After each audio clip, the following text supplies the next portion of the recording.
When it comes to showing appreciation, the gift you choose says everything. Minky Couture luxury blankets make the perfect statement. Soft, stylish, and unforgettable. Whether you're thanking a client, rewarding an employee, or celebrating a milestone, nothing delivers warmth and gratitude like a Minky blanket. With custom options and elegant packaging, your gift will stand out and be remembered long after the moment has passed. Make your corporate gifting extraordinary with Minky Couture. Luxury you can feel. Visit minkycouture.com to get started. It's a deep dive into 50 years of Iron Maiden with author Daniel Bukszpan. That's next on Booked on Rock. We're totally booked. Rock and roll! Well, I think I'll leave you to your reading. Little Hand says it's time to rock and roll. Rock and roller! We are totally booked. Welcome back to Booked on Rock, the podcast for those about to read and rock. I'm Eric Senich. Daniel Bukszpan is back on the podcast, this time to talk about his latest book titled Iron Maiden at 50. Daniel, welcome back to the podcast. Thank you very much for having me. I appreciate it. Another fantastic retrospective milestone celebration book put together by our friends at Motorbooks, an epic tribute. Tell us about what's in the book, how it's packaged by Motorbooks. This is a must-have for fans of Iron Maiden, more than just a great read. It's my loving tribute to the baddest band in the UK and, the band that I really consider, they kind of really created, what I feel is the archetype for heavy metal. Like when you talk about heavy metal, it's those guys. Obviously, there's Judas Priest and Metallica and all that, but to me, the template for it really came from those guys. And this takes the whole story from, Steve Harris, lowly street sweeper, deciding to name a band someday, Iron Maiden, on Christmas Day, 1975, right up to now. And what's different about this at 50 book, as opposed to some of the other ones, is these guys are on tour this minute and never stopped, never took a break. They had no sabbatical, nothing. It was just constant activity the entire 50 years, which you cannot say that about a lot of bands. Yeah, 50 years and counting. And who better to do a celebration book like this than Motorbooks? Plenty of photos in here. Not just a timeline of the band. I mean, we got some other sidebars in there as well. Oh, yeah. I talked about the Iron Maiden Gallop, which is, I would say the primary, that and the harmonized lead guitars, I would say are probably, those are like the primary musical motifs that they use most of the time. I did one about the creation of Eddie, the longest serving mascot in history, I think. One about their third singer, Blaze Bayley's heart attack, after which he immediately just ran back on stage the second he was able to. Ed Force One, the plane that, it just so happens that their singer, Bruce Dickinson, who's, one of the greatest living singers, is also a licensed commercial airline pilot who flies them around the world, which is why they can hit every continent at, relative low cost. There's a lot in there. And as we were putting the finishing touches on it, Paul Di'Anno, the original singer, passed away, and Nico McBrain had to step down as their touring drummer because he had a stroke that really compromised his mobility on his right side. So he could not do the Trooper fill, which I've said is like Linda Ronstadt not being able to sing. That's just like horrible, tragic. Although I understand he is still playing and, still doing his thing and still running Rock and Roll Ribs, the greatest rib place in Florida. So he keeps it going, but I will say I feel very bad for him that he can't be up there right now. I'm sure it's very upsetting to him not to be on tour with those guys. Iron Maiden, for you say that experience of becoming a fan was less immediate infatuation than a slow seduction. How did you become a fan? Well, I mean, for my experience, I think is pretty typical. I'm Gen X, so I saw them on MTV like a lot of people. And at first it was like, wow, geez, what's the what's the story with these guys? Yikes.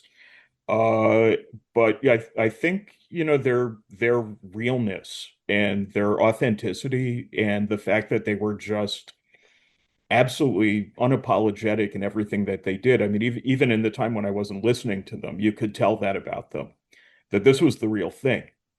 And finally by like the late 80s, I finally like gravitated more towards the, Seventh Son was the first record of theirs that I bought as it came out, as I was a fan, because I was late to the party to all the earlier stuff. But I mean, it's like you cannot deny some of those songs. And even if, they're maybe not your thing or whatever, there's, really accessible stuff. Like Run to the Hills and The Trooper, and that it gives a lot of people an entry point. And for me, that it was easy to come in and decide, oh, I'm at home here, as soon as that happened. Let's go back to the beginning. Christmas Day, 1975, to be exact. Chapter 1 is titled Merry Christmas, Mr. Harris, Bye Bye Football, Hello Prague. How does Iron Maiden come to be? I was taken to task for this already in one review, but it was his idea that he wanted to have this band, Iron Maiden, that he had on that day. It was not formed on that day.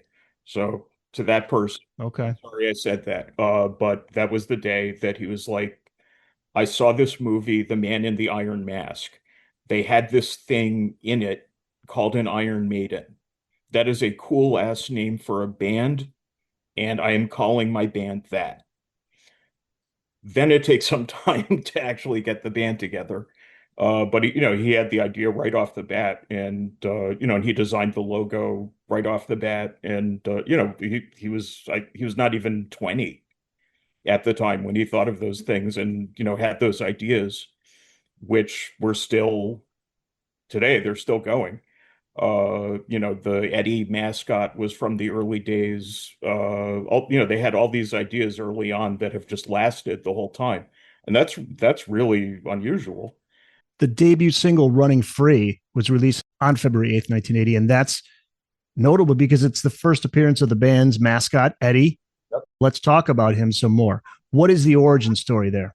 Yeah, a friend of their lights guy, the guy who did lights at their shows. In fact, they even called him Dave Lights Beasley, with the scare quotes.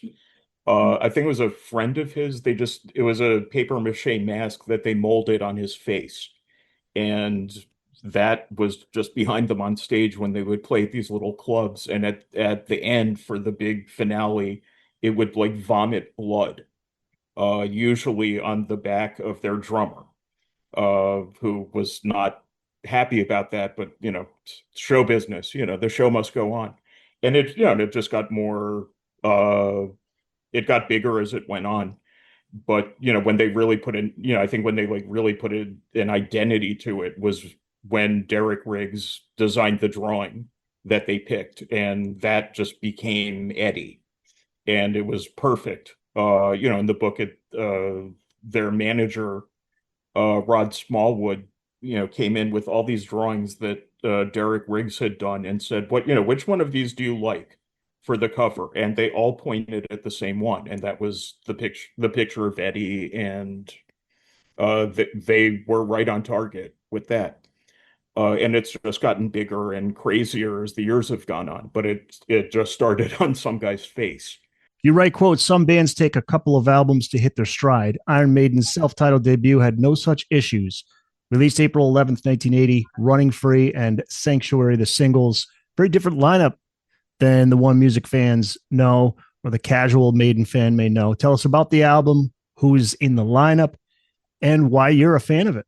The original singer, Paul Di'Anno, he does the vocals, and their lead guitar player on that was Dennis Stratton, who was a little bit older than the other guys in the band and not like 100% metal as they were, but he was just a very good guitar player, really good musician. And for him, he was really into, sort of the challenge of it. because it was not really his thing. But he said, their sound was very unique. They had their own edge, and I respected that.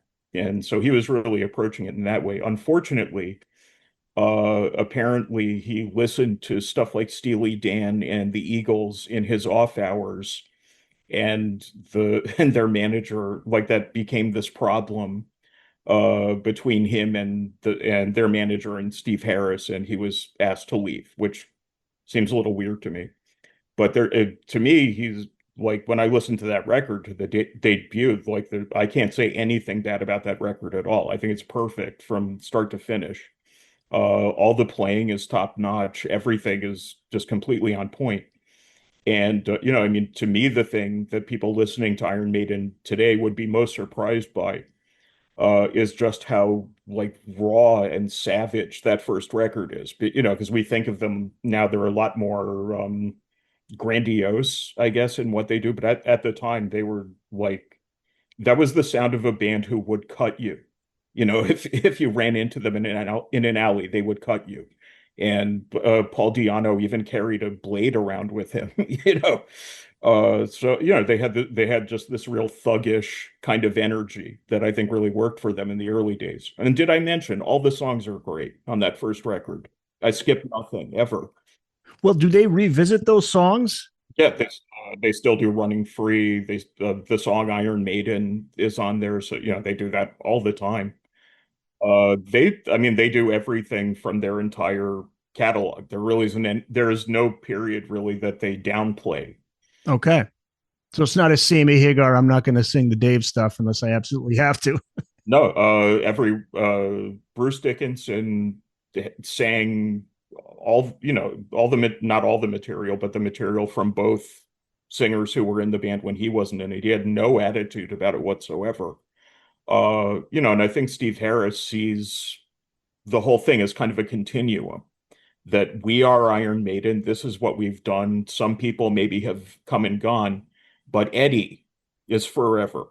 And as long as, Eddie is there forever, so are all these songs. At least to me, that's kind of how I look at it. It's been it's been a consistent thing, regardless of whether, one person has been in or out of it. But they still do all the old stuff. They do the new stuff. Deanna was on another album. It's not like they removed him right away. He was on Killers and also Live Plus One. Yeah. Live Plus One was a live album, so that came before the second album. So Killers, I would say the same thing also about the debut. It is excellent from start to finish. Those are the only two Iron Maiden albums where I don't skip any songs when I listen to them. I listen to the whole thing start to finish. And it's like that. Killers has a little bit of an edge on the debut for me because of a couple of the songs, but that is just like raw, savage stuff. And I think people who discovered them when the music was a little more slick, if they go back and listen to that stuff, they'll be very surprised by it. Chapter 10 is titled Did He Try Tea with Honey and Lemon? Maiden Parts with Di'Anno. The title is a hint as to what led to Deanno's departure. If you could talk about that, how he was relieved by the band's decision to let him go, which is interesting, and what he went on to do in the years after Maiden. He was not taking care of himself on the road. I mean, when you're singing, you really have to take care of your voice, or it will go. I mean, even singers who do take care of their voice, it goes out on them. Sometimes it just happens. But he was a young man and liked a young man's pursuits, and it was not good for him. And like that got to be an issue. But more for him, what he said was, this thing is just going to get bigger and bigger, and I just don't know if that's what I want. And when it was decided, okay, we're going to part ways now, he was actually kind of relieved by that, like you said, because now he didn't have, the band that they became, this like stadium packing entity. I mean, he had no way of seeing that they would become that, but certainly seeing like you're going to be on tour for the next 2 years. That does give some people pause, even people who are really committed, and because I know he was committed, And he was there during the early days of the band when it's the hardest. But after a while, it just became not right for him and not right for them, I think is the best way to say it. And then he went on to a solo career. Did he put out a lot of studio albums? Yeah, he did one band called Gaga Magog and another one called Battle Zone, and he also toured under just Diano and just under Paul Diano. And you could not stop him. He performed in a wheelchair for a while, as his health was really failing towards the end. So the guy was a lifer, totally dedicated. But the Maiden the Maiden plan is not for everybody. But I know I'm pretty sure he was happy with what he was doing, even at a smaller scale after that. And as far as money is concerned, he said those guys always took care of me. They did right by me. I'm good. Okay, I was going to ask, well, yeah, how were things between him and the band after he left? Did they maintain any kind of relationship?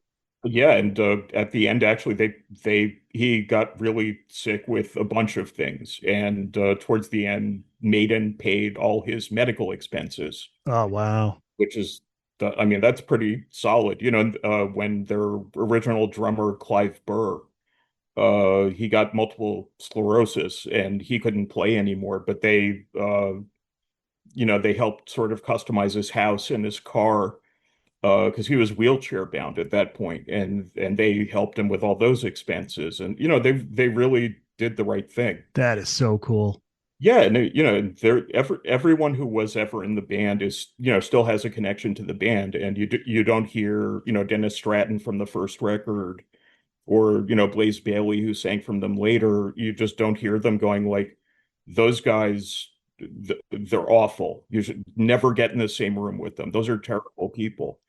I mean, when they had to leave for one reason or another, they were not happy about it. Obviously, they were upset by that, but they always stayed in touch with them and always had a good relationship. And to this day, it's still a good relationship.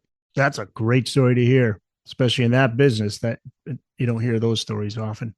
They have most of what I know about them. They've conducted themselves the right way and done the right thing most of the time. No one bats 1,000, as we all know. But from what I know, they've really tried to be above board in how they treat people. Booked on Rock Podcast. We'll be back after this. Bam! The future of rock and roll. When it comes to showing appreciation, the gift you choose says everything. Minky Couture luxury blankets make the perfect statement. Soft, stylish, and unforgettable. Whether you're thanking a client, rewarding an employee, or celebrating a milestone, nothing delivers warmth and gratitude like a Minky blanket. With custom options and elegant packaging, your gift will stand out and be remembered long after the moment has passed. Make your corporate gifting extraordinary with Minky Couture. Luxury you can feel. Visit minkycouture.com to get started. Iron Maiden at 50 is the book. The author is Daniel Bukszpan. Chapter 11, titled The Air Raid Siren, Bruce Dickinson joins. How does Bruce, once known as Bruce, Yes. Bruce, while in a band, Samson, how does he end up joining Iron Maiden? And speaking of nicknames, what's behind that title, The Air Raid Siren? He was Bruce in a band called Samson, who were a heavy metal band, same time as Iron Maiden. And when Iron Maiden were first coming up, they opened for Samson. But then, like, Samson's label had some problems, and they eventually shut down. And eventually, Samson was opening for Iron Maiden. And I think they did Reading Festival. And it was clear that, Samson was over after Reading Festival. But Paul Diano was still in Iron Maiden. And Rod Smallwood, their manager, had a talk with Bruce Dickinson saying this is what we're planning, and it was kind of behind the scenes sort of thing that, not great probably for everybody, but yeah, he auditioned for them. They sang, he did 4 songs with them. He was in the band immediately. And his nickname is the air raid siren. And when I first heard that, I was like, that's great. That's fantastic. What a great name for him. Uh, and then it turned out, I found out it was a fan wrote in who really liked Paul Di'Anno. And this fan was very angry because he was like, "You got this new guy, and he sings all my favorite Iron Maiden songs. It makes them sound like an air raid siren." But they took the he took it and was like, "Thank you," and Took a negative and turned it into a positive. yeah, yeah. It's like if when someone calls you, the biggest jerk in the universe, and you're like, thank you very Exactly. much. Frame that. Speaking of that, Dan, it's funny. I had you on to talk about Ozzy's book. Ozzy, I think, was it Ozzy at 75? 75, yeah. And I put up a highlight clip of when you were telling the story about the doves, Ozzy biting the head off the dove. And somebody commented they were not happy with me that I was laughing at the craziness of Ozzy. I wasn't laughing at biting the head off of an animal. That's not funny. And boy, she was just like, "You think that's funny, Eric?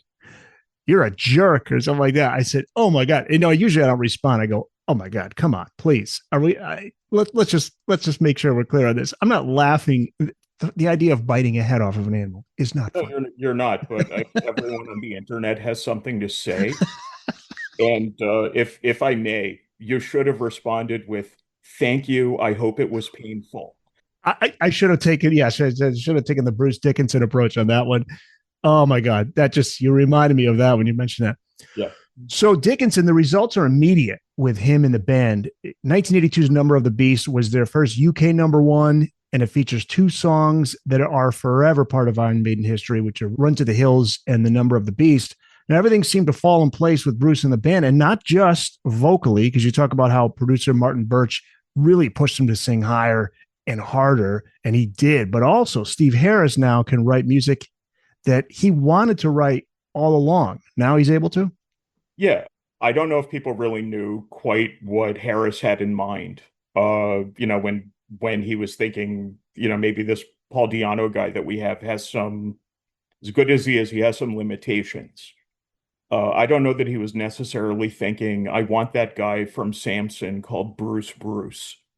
But I'm sure he was thinking like, maybe the next guy could have, bigger range or something like that. And it just so happens that, Bruce Dickinson is one of the greatest heavy metal singers in the world. And if everybody wants the greatest heavy metal singer in the world for their band, but he actually got it. So I don't know how much they understood his capability when they first got him, or if that was something that they sort of figured out once they were in the studio with him and everything. But when you listen to "Hallowed Be Thy Name," the last song on Number of the Beast, no offense to Paul Di'Anno, the late great Paul Di'Anno, whom we love, he didn't have the range for it. I mean, the vocal range, it wasn't possible. He goes to Bruce Dickinson goes to very high in some parts of it and pretty low in other parts of it. And their performance in 1982 at Hammersmith of that song, which is all over MTV, very easy to find. I highly recommend it. His vocal on that is just amazing, and there's no part of the song where you feel like, okay, he's just kind of winging it here, or okay, he's just kind of phoning it in here, or what. Like every part of it, he's absolutely on point. And that's just something about him that I found, throughout all of Iron Maiden's records is there's just no part of it where he does the easy thing. And so, every time we listen to them, it's, we're kind of taken into this sort of unexpected place that's a little bit beyond what we can imagine, and certainly beyond what we're capable of doing ourselves. And so that helped Steve Harris songwriting wise. He could write some pieces of music now that he couldn't before because of the vocal range. Yeah, and also just because of Dickinson also was a good songwriter. That's what I was going to ask. So, yeah, how much does he contribute to the songwriting?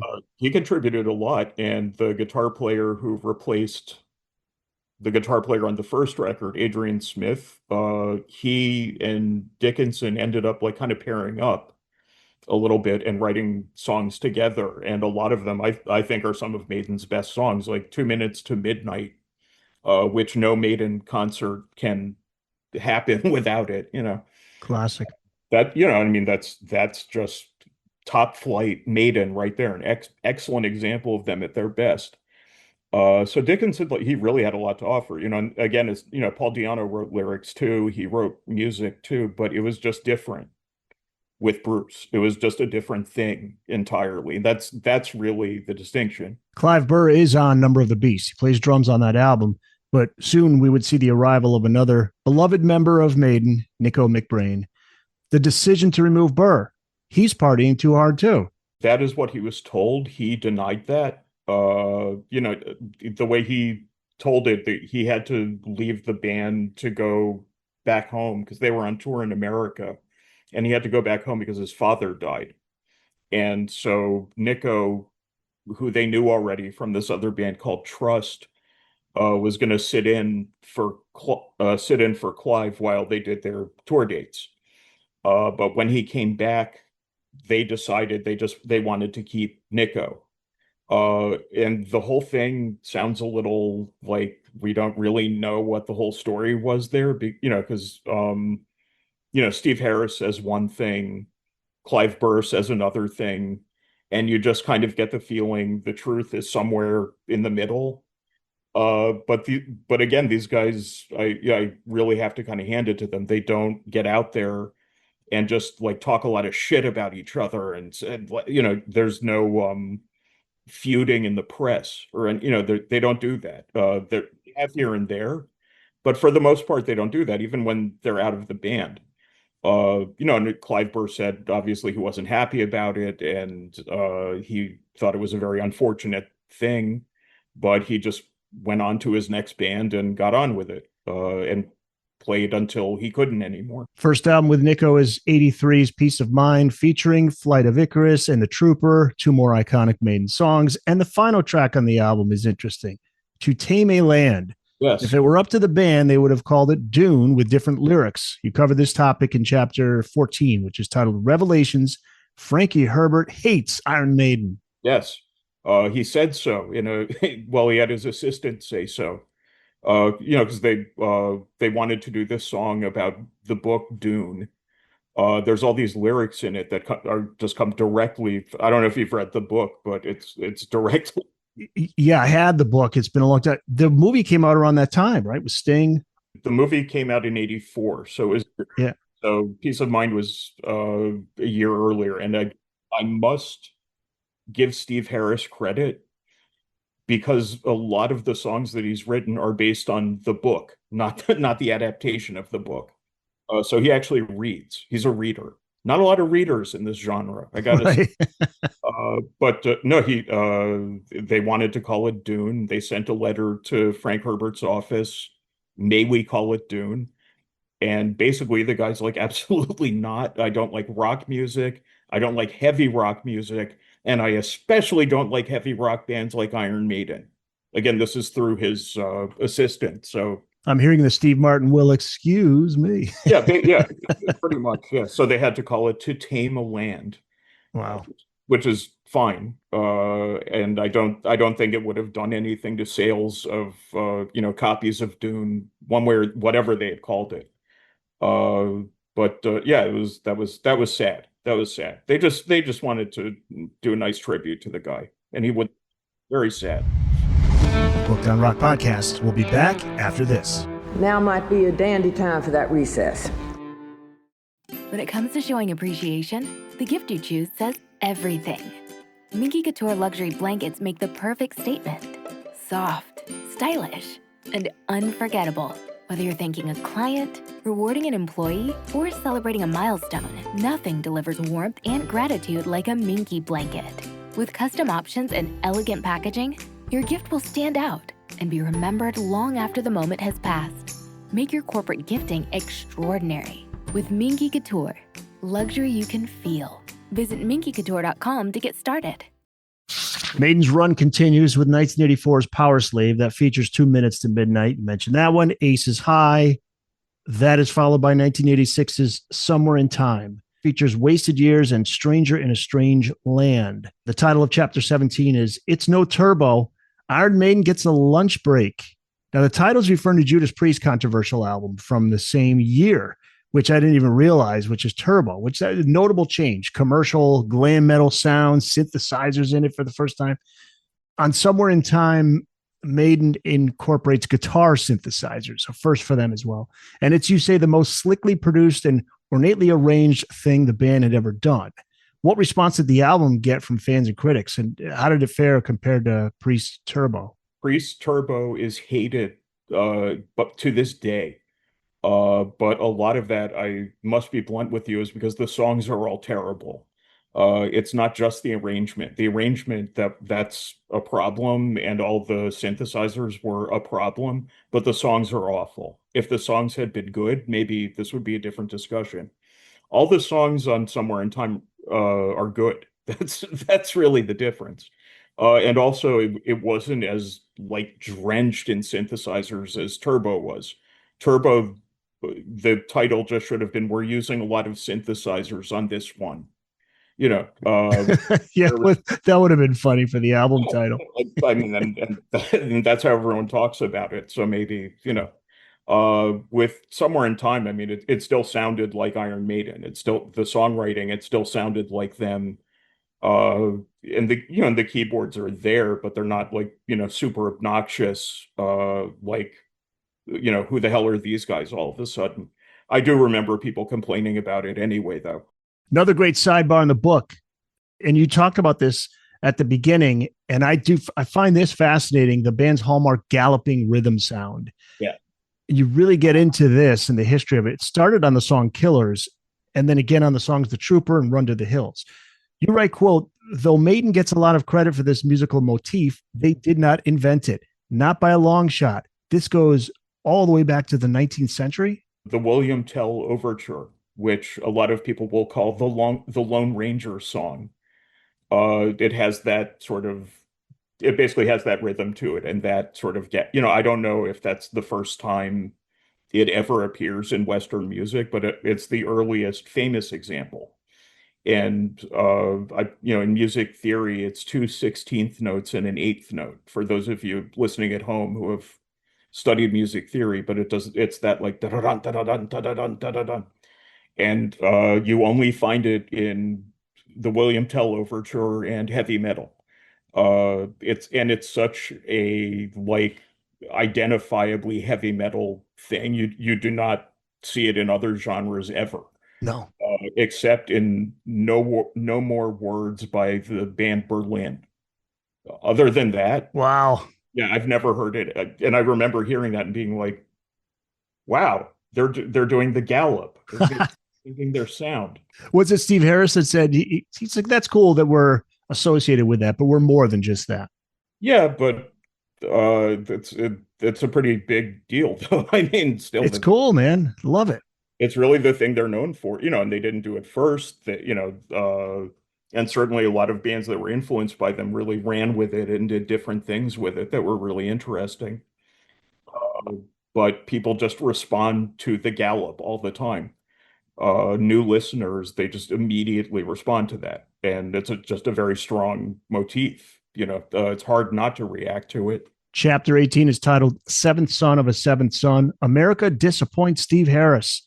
You lead this with, quote, to many longtime fans, 1988's Seventh Son of a Seventh Son is the best album Iron Maiden ever recorded.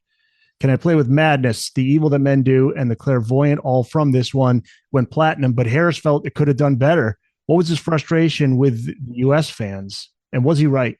It was not quite as popular in the U.S. As it was in the U.K., and he, I think, wanted also that it was going to be even bigger than Somewhere in Time.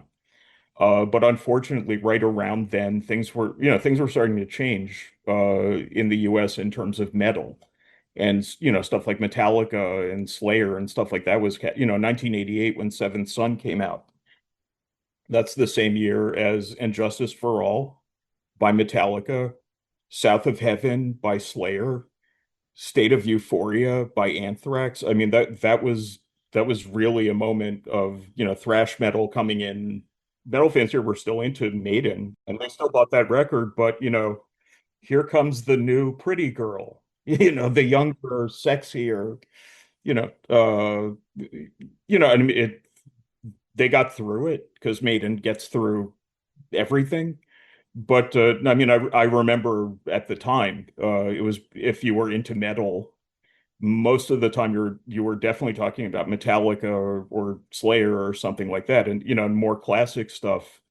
Judas Priest, Iron Maiden, Dio was starting. I wouldn't say to decline, but people were into the new thing is probably more accurate to say. I'm assuming time has been kind to Seventh Son of a Seventh Son here in the States. Oh, well, I mean, first of all, like I said, there are some Maiden fans who absolutely swear by that record, and they're like, that's the one. That's their best record. That's it. And you cannot tell them otherwise. They will fight you.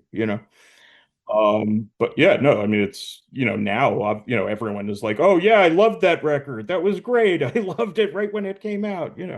But it's really solid. It's great all the way through. Can I Play with Madness is probably my least favorite song on it, but it's still a really strong record. It's got great stuff on it. And, if you like concepts, it's united, it's unified, and it's great stuff on it. Chapter 20, titled Agonizing, a member of the classic lineup moves on. Another quote from you here. Iron Maiden's classic 1980s lineup ended in December 1988 after a tour-ending performance at Hammersmith Odeon in the band's hometown of London. No one knew it yet, but the lineup was about to fracture. So let's talk about the departure of Adrian Smith in 1989. He felt that the direction that the band was going in creatively, where it was progressive and there were synthesizers and these epics, was really the way to go. And as they were starting to talk about the next record that they would do, Steve Harris was talking about that he wanted to really, strip it down. This may have been kind of a reaction to like what was going on in the US with thrash metal, possibly. That's a theory of mine. I don't know if that's the case or not. But he was like, we're going to strip everything down and the stage sets are going to be small. We're going to take it way down. And Adrian Smith didn't want any part of that. He said that he thought the direction that they were already on was great and he really loved it. And he couldn't see any reason to deviate from that at that point. So he left. And he took a lot of good songwriting with him, unfortunately. And to me, the results on the next album, the stripped down one, you can tell that they lost a very important part of the picture when they lost him. Because No Prayer for the Dying, in my opinion, is the absolute worst record they ever made. There is nothing good on it. And I can completely understand if someone told me Adrian Smith bought that record, took it home, put it on, and went, "Oh, thank God, I left at just the right time," I would believe them. That bad. What about Fear of the Dark? That came in 93. Fear of the Dark, I feel, is marginally better because instead of having no good songs, it has two good songs. One of them is the title track, which they still play. But I feel like at that point they were kind of pulling in different directions, and like maybe just not. I mean, like I said, they never phoned it in. They were never like, let's just throw something out there and we don't care. But you can still care and put a lot of effort into something, and it doesn't get across for whatever reason. And on the rare occasions when I ever listen to those records, it just always feels like something's not right here. It's very much like Black Sabbath's 13 album, where when I listen to that, I'm sort of like, well, there's nothing wrong with it. I hear all the things I'm supposed to hear, like all the Maiden things you expect to hear are on No Prayer for the Dying and Fear of the Dark, but it's like it's just there's something beyond that that's not there, and you notice it, you miss it. I can't say what it is, but something is not right. I don't know. Yeah, well, and Bruce Dickinson, he wouldn't be there much longer. He leaves after Fear of the Dark. This was a risk that he was taking. He knew it was a risk, but he still did it. What was his reason, and how did his bandmates respond? There had been a couple of moments up until then when he felt like Iron Maiden should do this. And like on Somewhere in Time, he submitted a bunch of acoustic songs, which, would not have fit in and were, in my opinion, rightly rejected. So he doesn't have any songs on that album at all. But I think for him, that was a little bit that was a little bit alienating to him. And I think he was just, after Seventh Son, I think he was starting to feel like it was getting to be a bit of a job at that point, as opposed to a passion. And maybe that's part of what you're hearing in those two albums. That's something missing, along with obviously Adrian not being there. Yeah, maybe. I mean, he had been doing it at that point. He'd been with the band for 10 years. For a young person, that's a very long time to be, that probably feels like forever. He'd had problems just with the touring schedule even before then, during Live After Death. And I think he had just a very understandable desire to see what he could do on his own. Uh, the big hit single from No Prayer for the Dying, Bring Your Daughter to the Slaughter, he originally wrote that as a solo thing that he was going to put on a movie soundtrack. Iron Maiden ended up appropriating it, but I think he kind of got a taste of it. And then when he did his own solo stuff before leaving Iron Maiden, I think it just sort of felt to him like, again, oh, here's the pretty new girlfriend, and let's see what we can do here. Again, and I'm not like trying to give them a hard time or anything. I think, those are all very understandable feelings and impulses.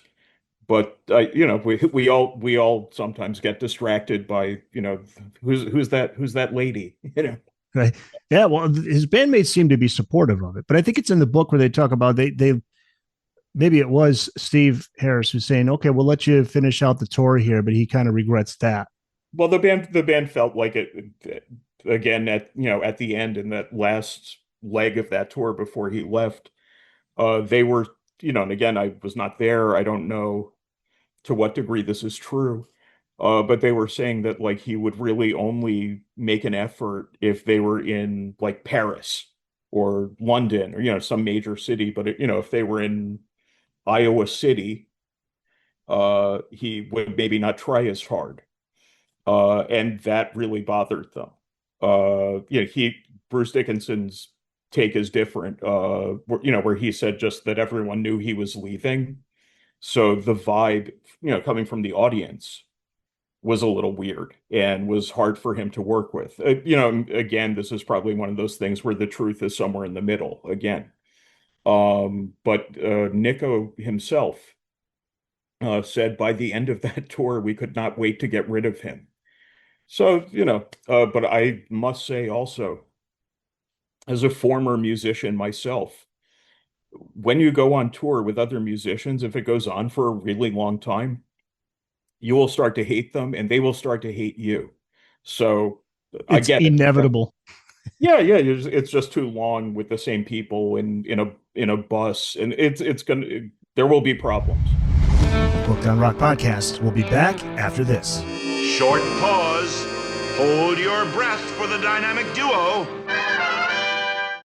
When it comes to showing appreciation, the gift you choose says everything. Minky Couture luxury blankets make the perfect statement. Soft, stylish, and unforgettable.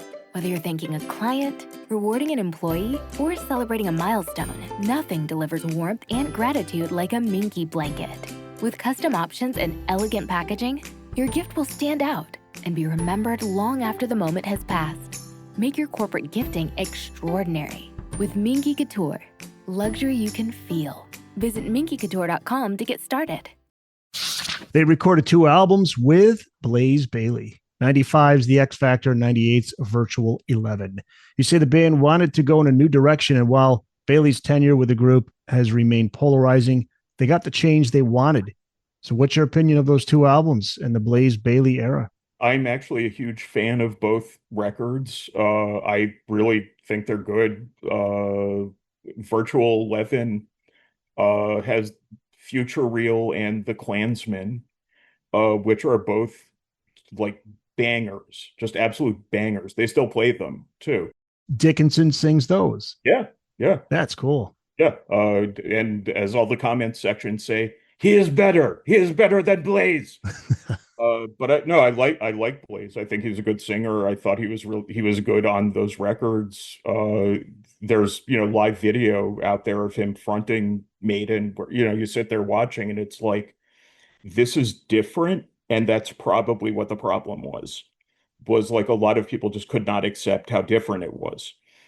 His voice is very different from Bruce's. He's not that kind of like operatic singer at all. He said so himself. And I mean, what that unfortunately turns into among fans who are talking is he sucks, which is not true. He's gotten a really bad rap over the years, and there are people who still just will never get on board with that period that he was in. But I think those two records are actually the two best records Maiden did in the 90s. Wow. I think that there's a lot to them. The X Factor has really great stuff on it, and like again, none of it is phoned in, none of it is half-assed. You kind of get the feeling almost that like Steve Harris is uh, I think his father had died and he was getting divorced while that record was being made, and Bruce had left the band. There was just a lot of turmoil, and I feel like channeled it really well. 90s was crazy with just that whole with the grunge era. All these Yeah, bands changing singers and Motley Crue without Vince Neil and John Corabi steps in, and of course the Sharon with Van Halen, and it was just all these bands with Ripper Owens with Judas Priest. yeah, I mean, I all of those guys, I feel really bad for all of them because, they stepped into the breach at a time when metal was like absolutely unhip. Nobody was listening anymore. Right. But they got those bands through that time, when it seemed like, maybe this is it forever. Maybe, we're done. Maybe it's over. What kind of venues did they play with Blaze Bayley? The venues got a lot smaller in the UK and the US. In the rest of Europe and South America, they were playing stadiums and like beating attendance records and stuff. Really? Yeah. But you need to be popular in the US and the UK though. That's the thing. And and Blaze himself said that he knew it was really hard for the other guys, who had paid their dues already and who had like really been to the top of the mountain to now kind of get this demotion to small clubs. And that, it was the same for, Sabbath went through the same thing too with Tony Martin. It was just a really hard time. Uh, Dio was playing clubs. Dio opened for Maiden at one point during that period, which, Blaze Bayley himself was like, I'm opening for, God is opening for us. God should not be opening for me. Yeah. Twilight Zone. Is this really happening? Yeah, I remember it very well. It was just a really rough time for metal generally. But to Maiden's credit, they still do those songs. They acknowledge that period. They're proud of that period. Judas Priest will never play a Ripper Owens song ever when they step on stage. But in Maiden's case, they're proud of what they did, and they're proud of everything that was under the Eddie banner. So, It's part of the complete body of work that is Iron Maiden. absolutely, yeah. And I encourage people to go back and listen to those records and try not to imagine Bruce Dickinson singing them. Try to accept them for what they are. Those are good records, except for on Virtual 11, there's a song called The Angel and the Gambler, which is the worst song Iron Maiden ever recorded. Okay. So just skip that one, but everything else, Everything else. yeah, the other 17 songs are great. Yeah, listen with an open mind. So Adrian Smith rejoins in 1999, and so did Bruce Dickinson. And I remember this well. This made a lot of headlines among the classic rock fan base, and the websites, the media was loving this because this was a period where we had the Kiss reunion, and reunions were a thing. 2000's Brave New World was released with Bruce and Adrian back, while Janet Gers, who replaced Adrian in 1990, remained, which is interesting, very in line with just what you're saying about Iron Maiden. It's like, no worries, man. We're not going to replace you, or we're not going to remove you and have the other guy come back. Just stick around. Well, they really didn't. Adrian Smith himself said, like, if it had been that they had me back and we were back to like just the peace of mind lineup again, the five of us, there would have been too much baggage. But because there's this sixth guy, it's a different band, and so there is no baggage. And the sound is different. The way they behave on stage is different. Uh, and having three guitar players, they can do all kinds of craziness now. So it is different, and the music is more progressive too than what they were doing in the 80s. And some of that progressive sound I do feel started with Blaze, because that's when the song started to get more epic and 11 minutes long, although they had done long songs already. But they really kind of took that and ran with it when those guys came back. The Wicker Man, Out of the Silent Planet, those are the singles. A number 39 album on Billboard, number 7 in the UK. The reunion tour, big success. I saw them on that tour. I think they were were they on Ozfest? They were on Ozfest in 2005, and there was an incident. Okay. But yeah, supposedly there was this whole thing where, like, Sharon Osbourne was throwing eggs at them. Yeah. They were playing. Yeah. Fine, whatever. What I would really like to say though about the Ozzy camp and the Iron Maiden camp is that when Ozzy passed away, Maiden put out a very nice statement saying, like, this guy, none of us would even be here without him. He is, fundamental to this music that we make and that we love and we make our living off of. And then after that, they go, our sincerest condolences to Sharon and the entire Osbourne family. So they did it exactly right, as I saw it. And, they said nothing about whatever may have happened in the past or whatever. They were totally classy about it. And that, to me, says a lot about It does. who they are as people. Yeah. Booked on Rock Podcast. We'll be back after this. When it comes to showing appreciation, the gift you choose says everything. Minky Couture luxury blankets make the perfect statement. Soft, stylish, and unforgettable. Whether you're thanking a client, rewarding an employee, or celebrating a milestone, nothing delivers warmth and gratitude like a Minky blanket. With custom options and elegant packaging, your gift will stand out and be remembered long after the moment has passed.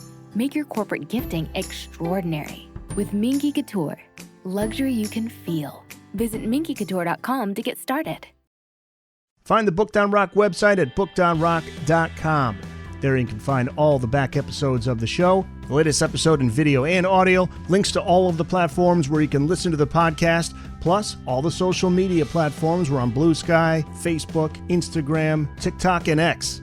Also, check out the Booked on Rock blog, find your local independent bookstore, find out all the latest hot rock book releases, and before you go, check out the Booked on Rock online store. Pick up some Booked on Rock merch.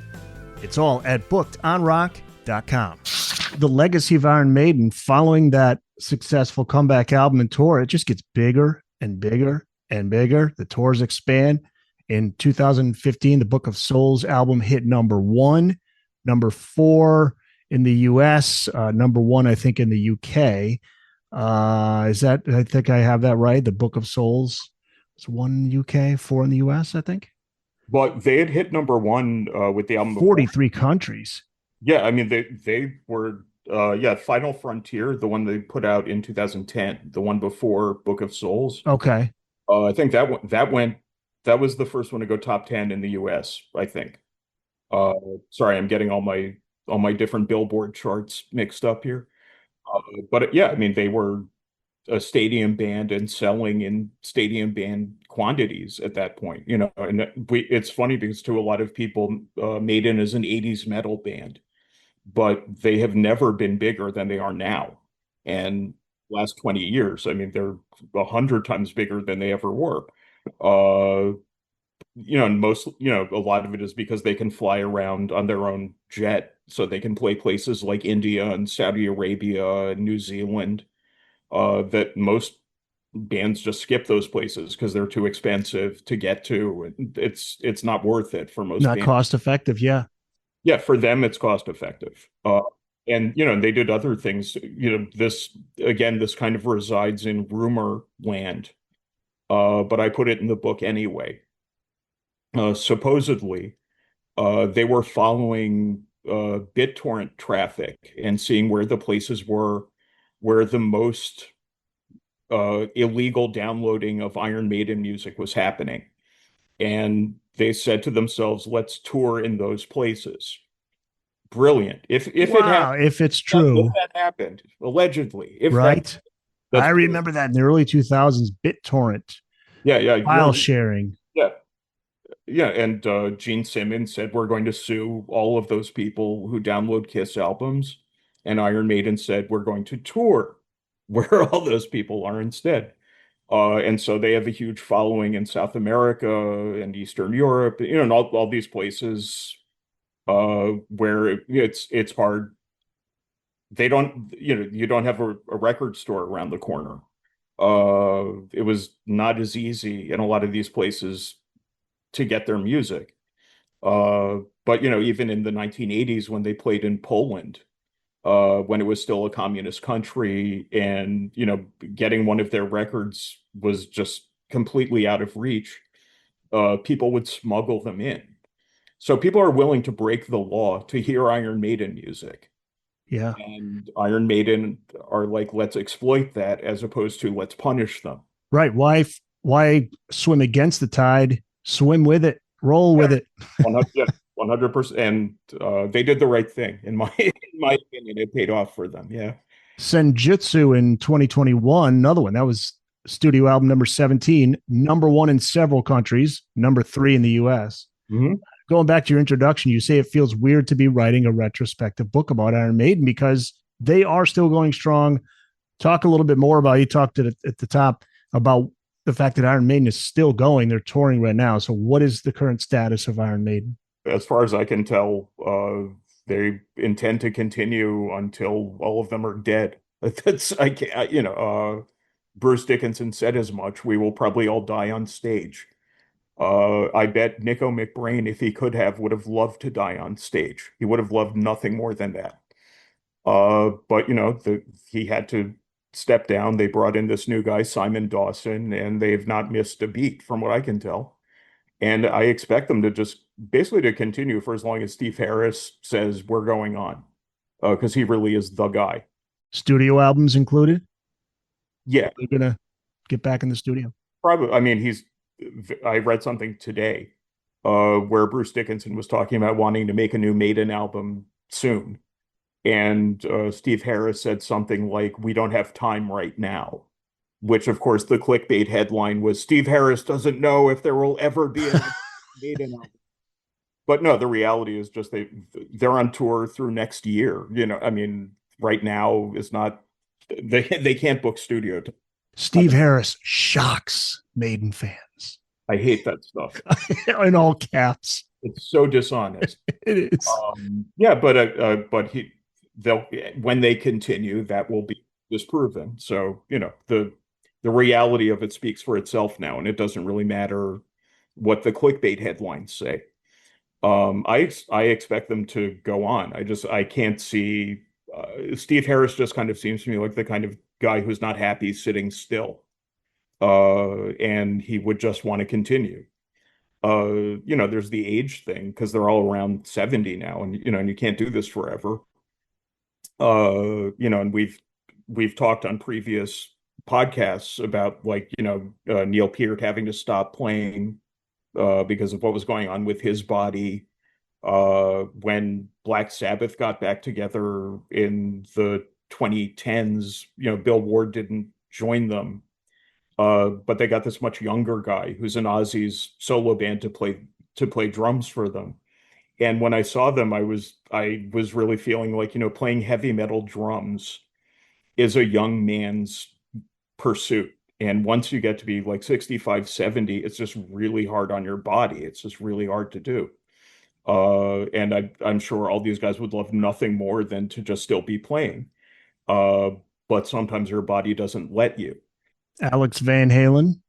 Yeah, right. Yeah, exactly. In fact, I saw a video with Alex and Nico together. They got received it was a drum magazine award, and they were together having a good laugh together. Yes, as unemployed drummers, I guess Yeah. they were commiserating. No, but it's you can be a 70-year-old guitar player. Being a 70-year-old heavy metal drummer is very different. And certainly my hat's off to what, Ian Pace from Deep Purple is still going. Yep. Uh, Ginger Baker was playing all the way up until he died when he was 80, but he had severe arthritis and talked about how, just how difficult it was. But they want to, and as long as they want to, and the part of them that wants to is stronger than their physical limitations, they can do it.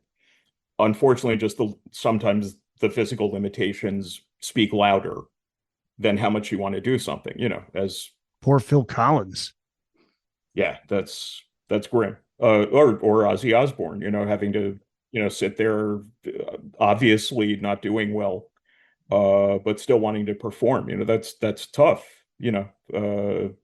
But all these guys now are getting up there, and we who are younger and got into them later and all that sort of thing, seeing them age. I don't know how many of them really counted on that when they started.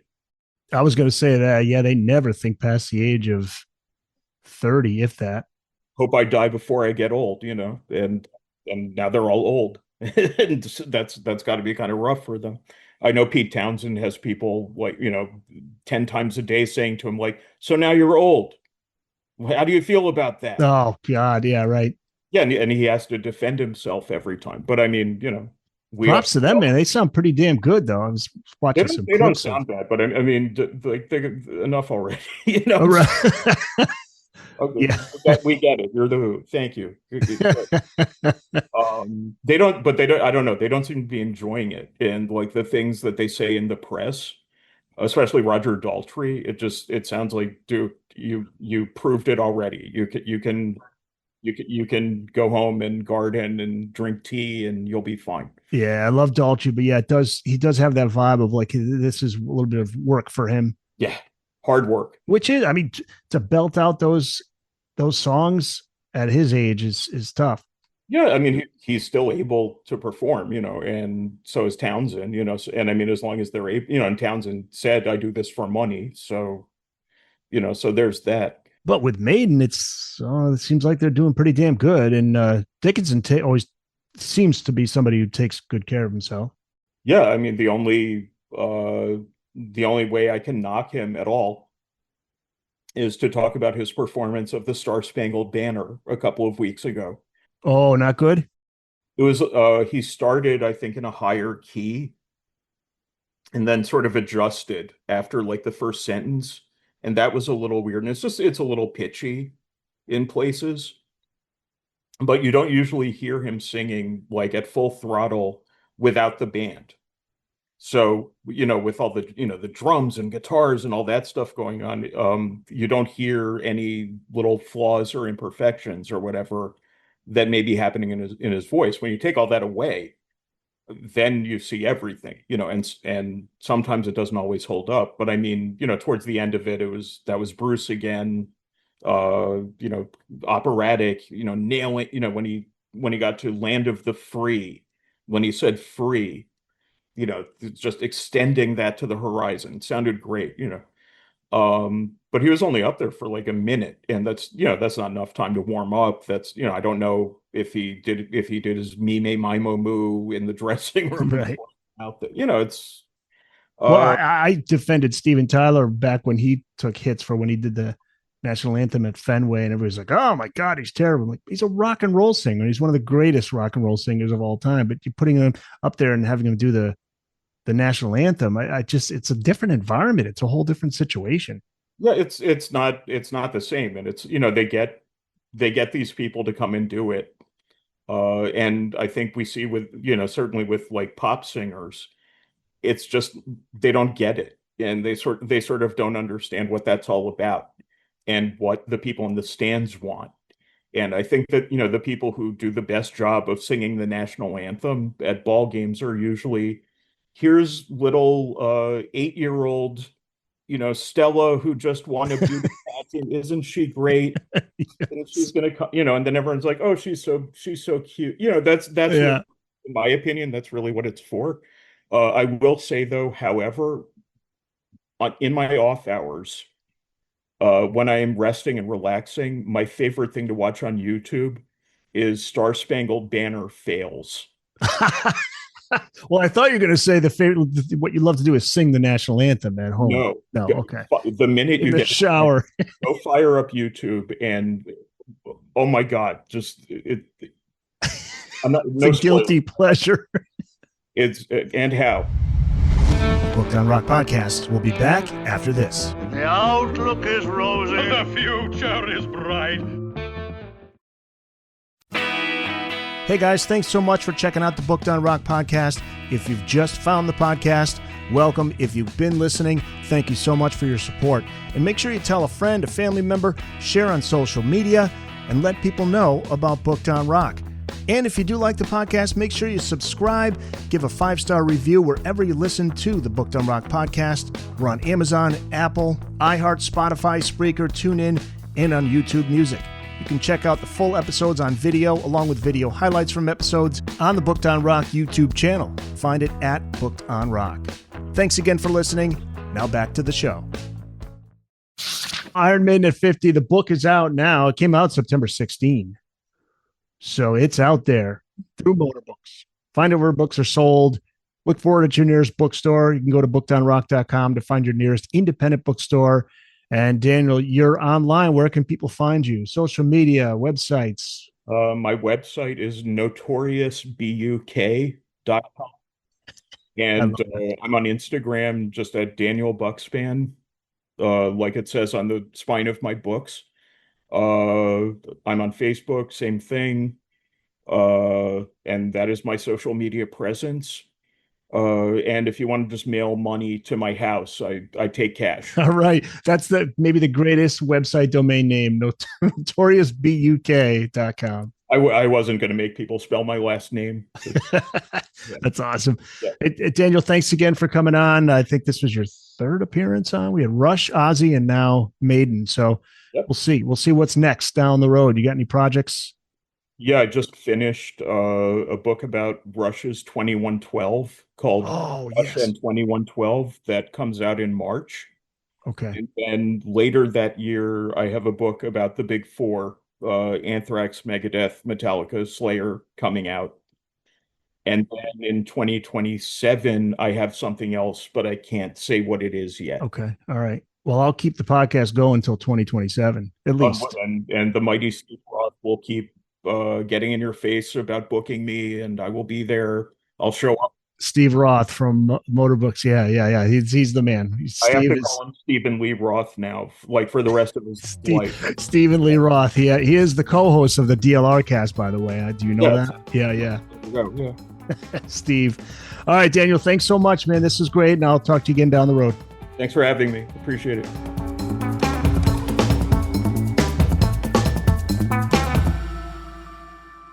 That's it. It's in the books.